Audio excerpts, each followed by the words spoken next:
Hi, everyone. Welcome to another Dojo Live. Today is Tuesday, March 29th, 2022. This is Tulio Sergusa broadcasting from Southern California. And joining me today is Kim Lantis in Hermosillo, Mexico. Hi, Kim. Welcome back. Hey, Tulio. Thank you. And, of course, our guest, I don't know what's going on with the camera today. Okay, here we go. Belsasar Lepe, who's the CEO at Cerby. It's good to have you with us. Is joining us from Northern California. We got North and South representing today, California. Absolutely. Absolutely. All right. Thank you so much. So we're going to talk about something interesting today, and we're going to have a little retro back to the year 2000 and look at what's happened in 20 years.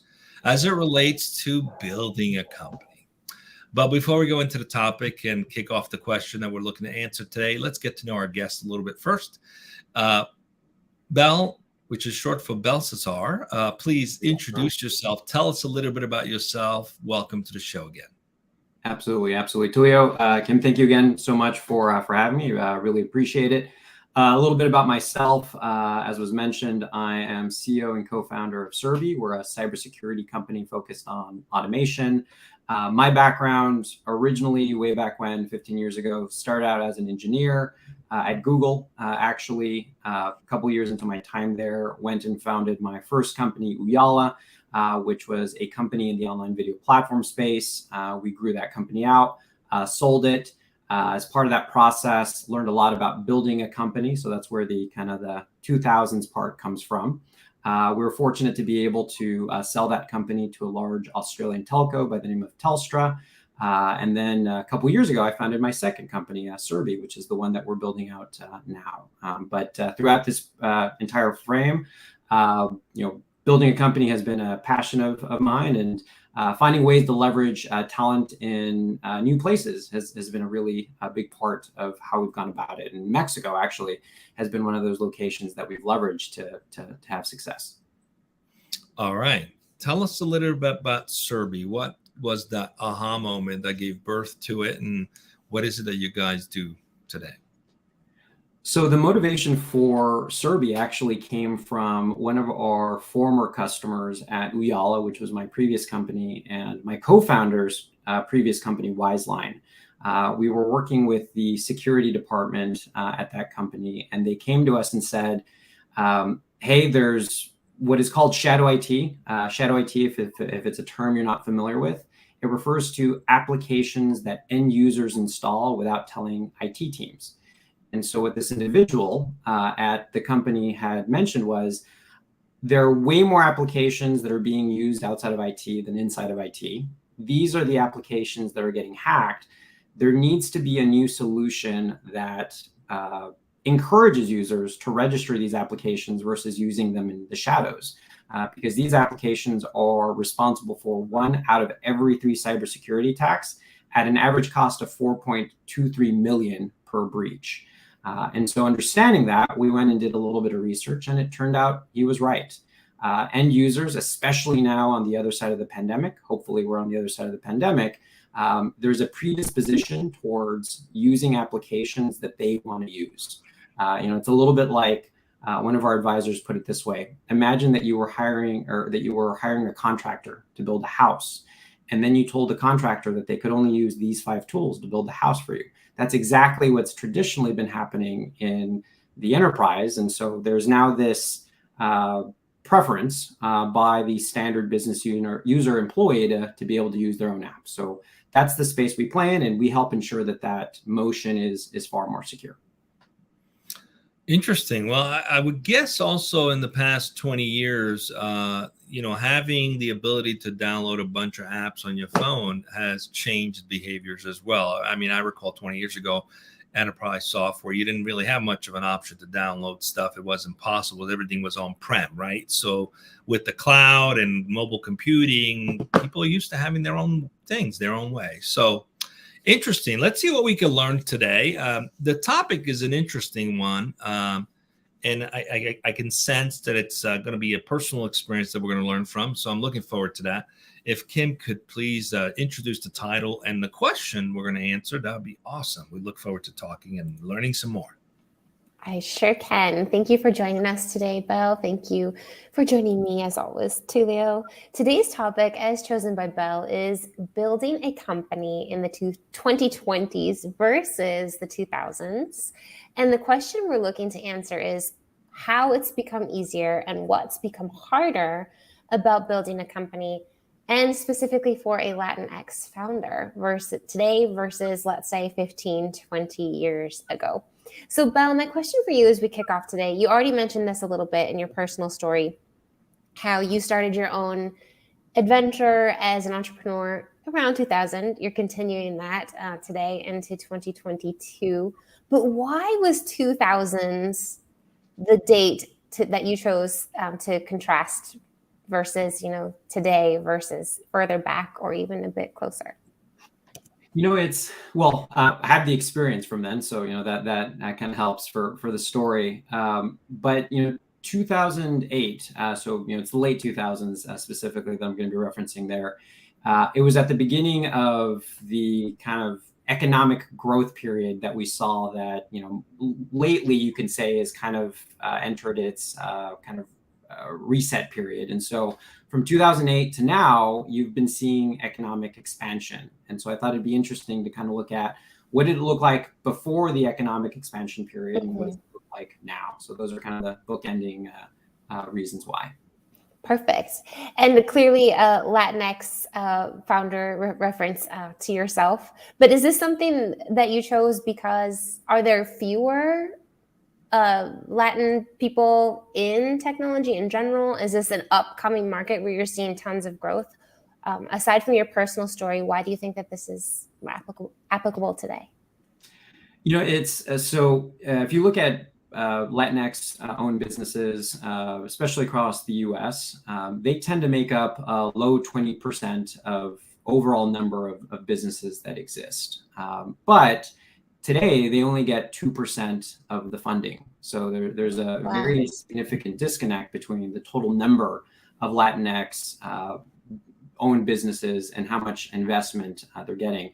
Let me give you another statistic. Between 2007 and 2017, so roughly the time frame that we're talking about, 50% of newly created businesses in the US were created by Latinx founders. But in that same time frame, they only received 1% of all investment. Wow. Just to make sure we heard you correctly, that's 50, not 15. 50 of all businesses created from 2007 to 2017 were founded by Latinx founders. But they're receiving a disproportionately small amount of the overall investment. And so this is something that, myself, my brother, who was my co-founder at Uyala, this is something that we've always been looking at because we think it's a significant economic opportunity that is not being taken advantage of by underfunding this group. So let me see if we got this right. The majority of the middle class is spurred on basically by Latinx founders. Let's call it what it is. I mean, the half of the small businesses or businesses that are created, which fuel really the economy, the middle class economy. But yeah, only 1% are getting funded. Well, why is that? What's that about? Is it predominantly businesses that are not in tech? Is it not having access? And is that improving over the past 20 years? I'd love to learn a little bit more of what you have discovered as to the reason for that and what can be done to change that. It's a big topic, and I don't know that we can necessarily get to all of the underlying reasons for it. This is a constant topic of conversation in the tech side, so I'll speak more to that. Can't necessarily speak to all manner of Latinx businesses, but one of the main reasons why it is mentioned that this occurs is the folks that are the decision makers. They don't necessarily look like the people that they're funding. And I don't mean that just physically, but backgrounds, what they come from. So, a more recent statistic from 2017 to 2021, overall amount of funding that went to Latinx businesses was 1.7 billion in 2017 to 6.8 billion in 2021. So that was 2% of all funding for tech companies went to Latinx founders. Now, the interesting side point is 2% of all decision makers during that time frame were Latinx. And so one of the things that you can say is a reason why this occurs is the amount of funding mirrors the percentage of decision makers. And so if you wanted to impact this, you potentially need to look at broadening the decision-making group. Okay, so more exits Latinx have, more general partners, VCs they create, more investment opportunities, basically. Yeah. It's kind of sad that it's set up that way, but at least we're making progress, right? So let's talk about, you said something interesting here. Has it become easier or harder to build a company in the past 20 years? It sounds as though it's becoming easier, but not monumentally easier.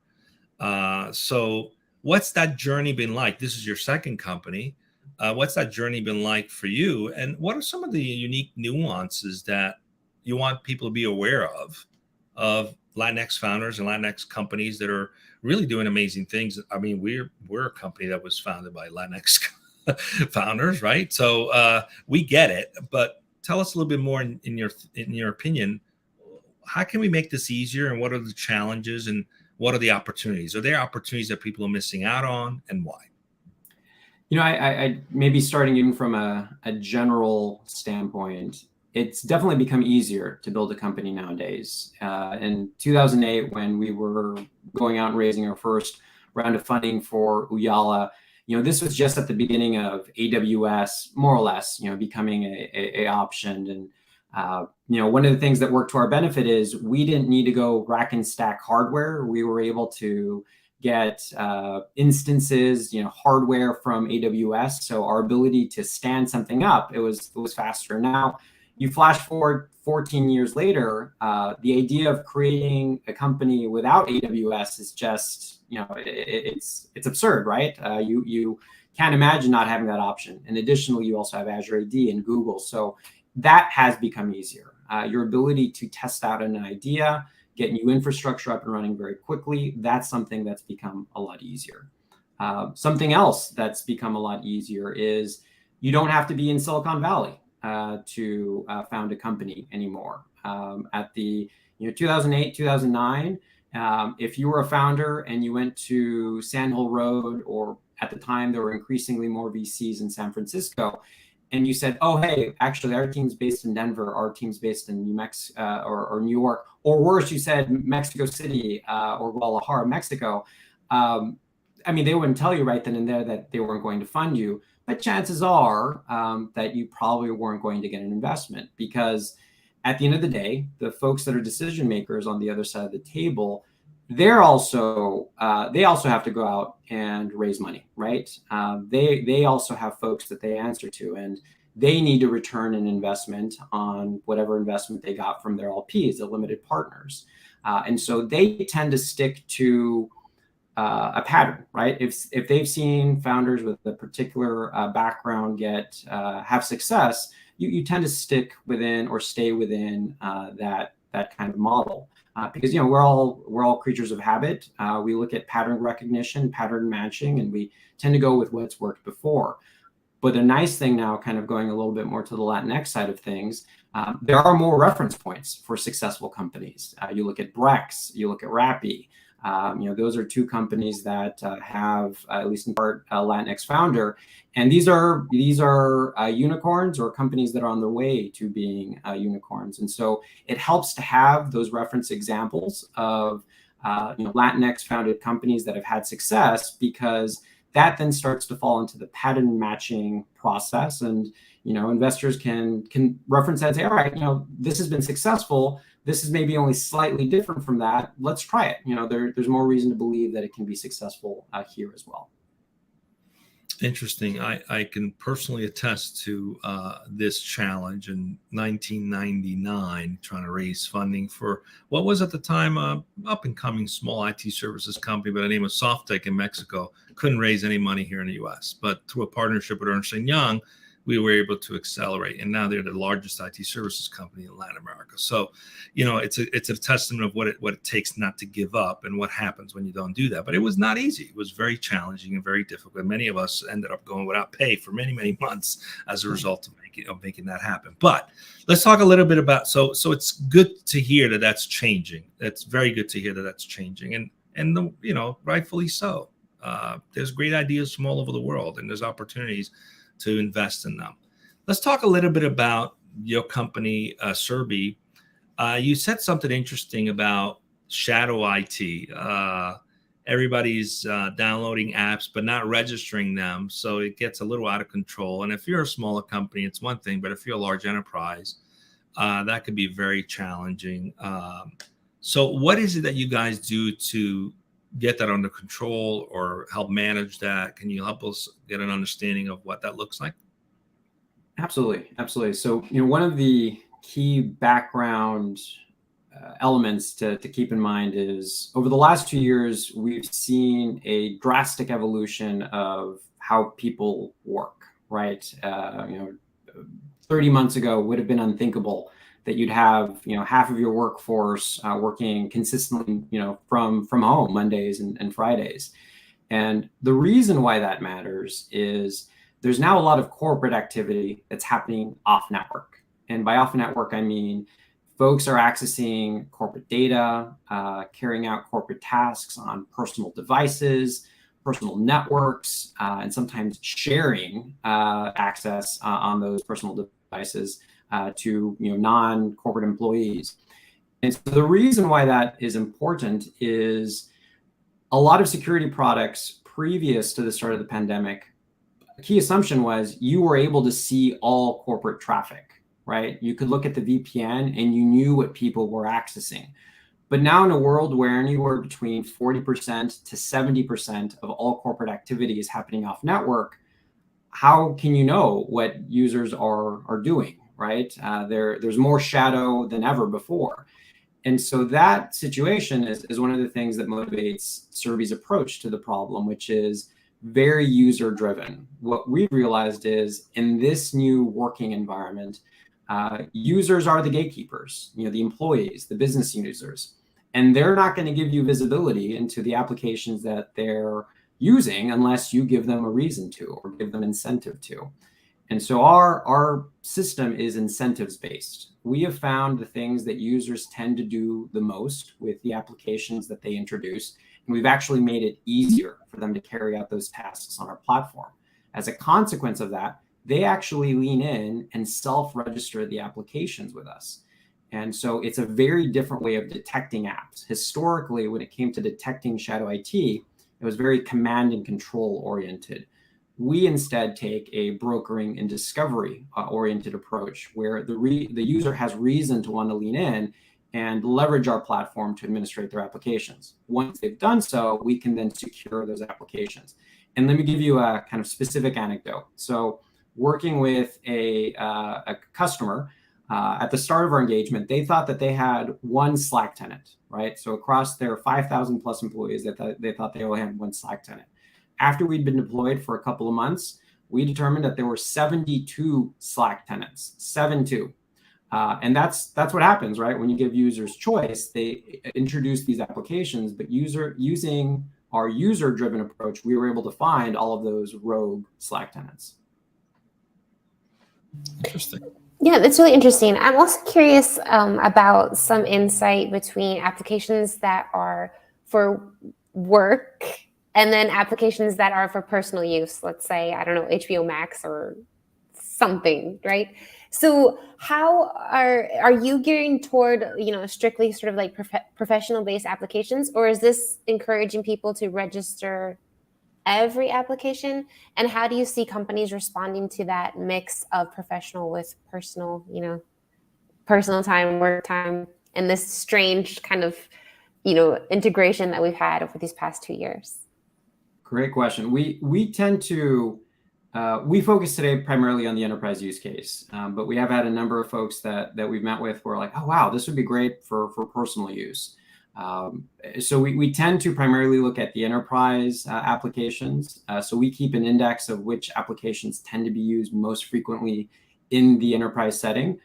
But something interesting has been happening, which is as more millennials now dominate the workforce, but as more Gen Z folks enter the workforce, there is a consumerization of enterprise apps or an enterpriseation of consumer apps where the line of delineation is no longer super clear, right? One of our customers mentioned that they were onboarding someone onto their broadcast editing team, and they were going to set them up with Adobe and all of the software that you would traditionally use for heavy kind of broadcast graphics editing. And they came back and said, "Oh, why are we doing this? I use YouTube, I use TikTok. That's how I edit my content." And so their notion of the applications to use in the enterprise is also changing, and so that definitely makes the job a little bit harder. For sure. And I think it's interesting that you made this distinguishing between the command and control and the more sort of self-managed, trust-based enterprises.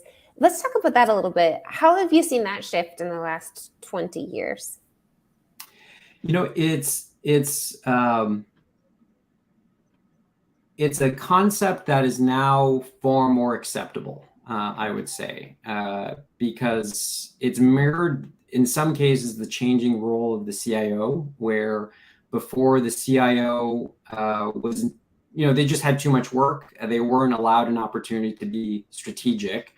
And I would say increasingly in more and more cases, the CIO and the CISO organizations they're strategic. They're absolutely important to the business. If they weren't before, they're directly reporting into the CEO.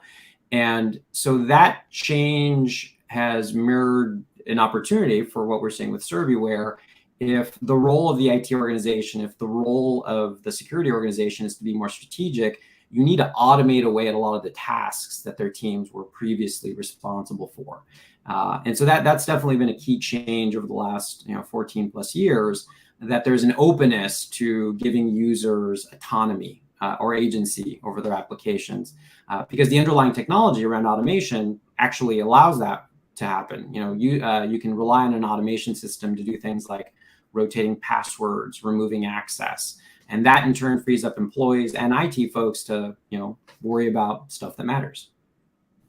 Sure, I like this automation component, and I think it's interesting to me because one might be tempted to think that having sort of a command and control approach is going to, encourage your employees and your people to register applications that they're using out of fear. But I actually would tend to think that it's that fear that would keep people from registering. Like, dang it, this is really useful for me. And if they know, maybe they're going to make me uninstall or whatever. Versus the trust of my company trusts me, they allow for me to have this type of autonomy, and I'm willing to be transparent back. So do you think that initial, this idea of yes, you have to register versus please register, is the please register actually strong enough? How are you seeing, I know you mentioned rewarding users. What else are you doing to kind of see and encourage that things get out of the shadow? So the numbers definitely support that this approach works. So we ran another case study with a customer in kind of more the healthcare space, and we did a before and after. So we did a situation where we were able to monitor traffic, and we basically put policies out there and say, hey, you're not allowed to use Box or Dropbox because your file sharing mechanism is SharePoint. So we put these policies out into the organization, and we saw a 14% adherence to the policies in terms of applications you could use, how you could share access. 14%, very, very low. We then went the route of nudging, where when a user was about to do something that they was technically not in line with the policies, we instead told them, hey, we realize you're going to do this. It's against policy. If you're going to do this, this is the way to do it. We saw an 85% adherence to policies when you took the nudging approach. So turns out if you treat employees like they're adults and give them the opportunity to make these decisions, but also most importantly, you give them the context, you do actually see a stronger overall security posture. And that's really critical now, especially as the Biden administration announced at the beginning of last week, there's going to be way more threat actors that are trying to attack businesses. One needs to be thinking very differently about how you protect your company, your employees, your corporate data. And an approach like this drastically improves coverage. Yeah, 14 versus 85%. That is absolutely incredible. Yeah, that's amazing. So what's different, would you say, Belle, between this experience, this company you're building, and the last one? Any lessons you learned from the last one that you applied here, and what would you share those to be?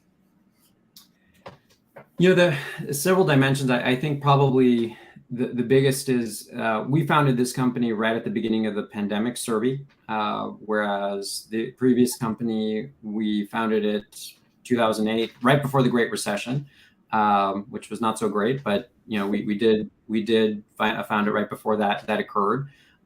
So first things first, we didn't have to deal with an economic recession on the level of what we saw in 2008. Immediately going into 2008, we had to reduce the size of our team, and it really forced us to focus, which is good. But that was a significant amount of hardship. So that's something that's very different from the first experience to now. Something else is, hey, remote working can actually be very effective.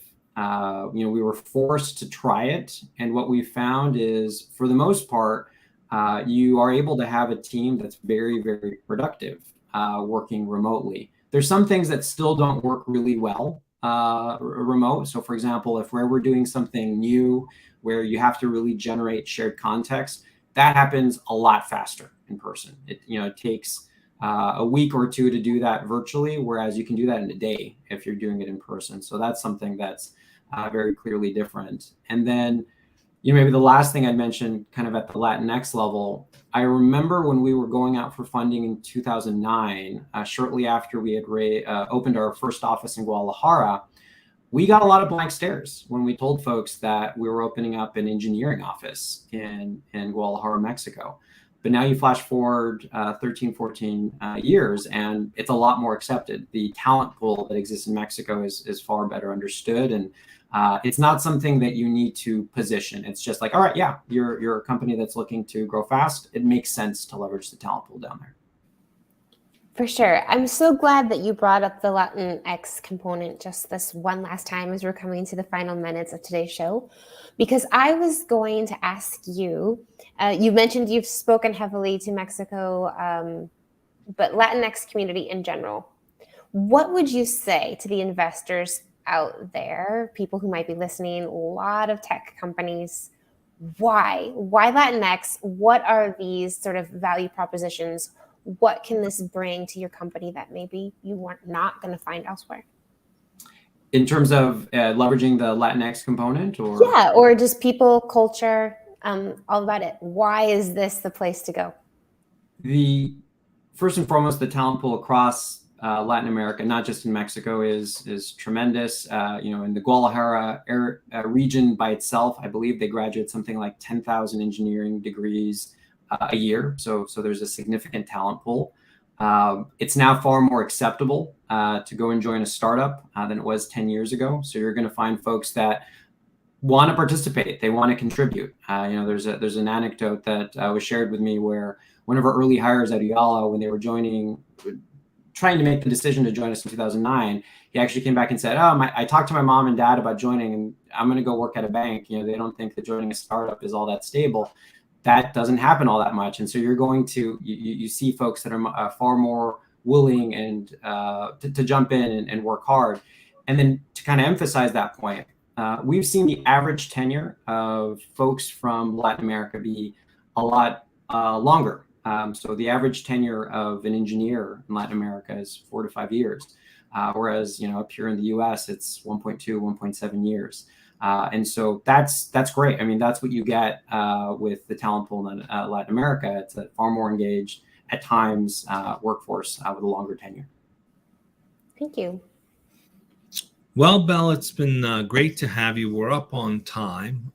We've learned a lot. There's a lot of opportunities still untapped. And for investors, there's opportunity to increase your consideration for Latinx companies doing extraordinarily well, extraordinary things, but not getting the fair share of investment dollars. So let's change that.